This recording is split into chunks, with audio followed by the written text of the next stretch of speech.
Hey everybody, day 22 of the ride, and it's a day off for Icarus and I. We have been riding nonstop for 11 days, and it was definitely time for a ride. Both of our bodies were complaining, and so it's good to do that here in Alton, Norway. And I got a story to tell you. I've been thinking about this, but actually it's a confession. I got kicked off the school bus in 8th grade. My family was living in Warren, Pennsylvania in the Allegheny Mountains. And we had a bully on the bus. Kids had a bully on the bus. He liked to flick pennies into the back of our heads from the back of the bus, from his perch there in the back seat. And we would, all the way to school, we would get hit in the back of the head with these pennies. And we got kind of fed up with it. But this kid was big. His name was Larry Gray. My friends from my junior high days, Tony Crino, Jim Hashwald, Atwood, and a couple others that I can't think of, Sal. You might know Larry, and don't tell him I'm telling this story. But I decided to come up with a unique way of kind of getting even with Larry. We had not a choke cherry tree, but a horse chestnut tree in our front yard. And these things grow with these prickly green encasings, but there's these hard chestnuts in the middle. And so I got an ice cream bucket full of horse chestnuts and snuck it onto the school bus that day. And before Larry got on the bus, we distributed all of the horse chestnuts between the little kids, the junior high kids in the bus.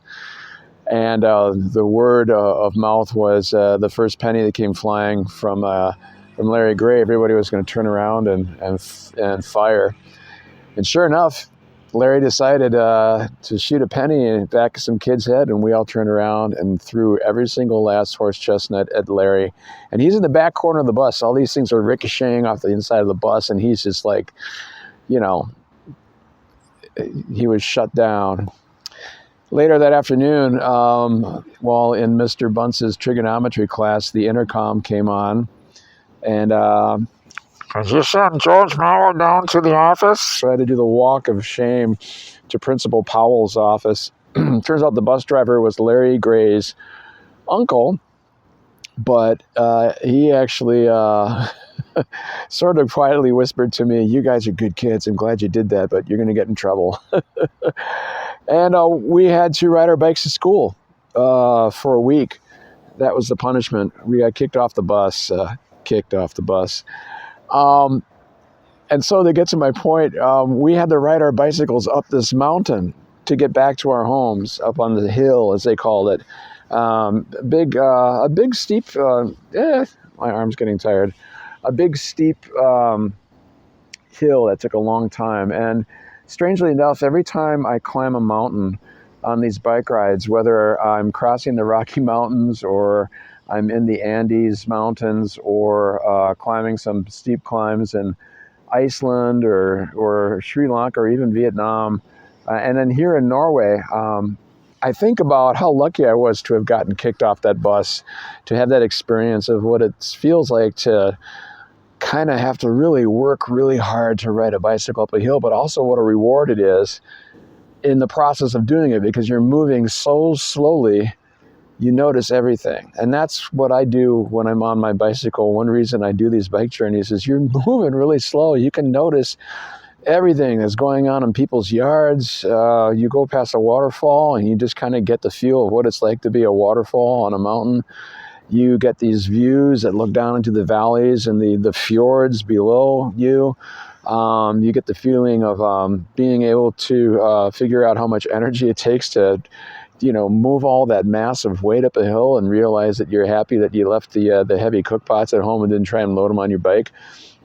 More than anything, you hear the sounds around you, the birds and the scent of the forest. There's been a lot of wood smoke from saunas here in Norway. And all I can think of to myself is I don't complain. I can't complain. I get to choose to take a month to ride a bicycle for a good cause.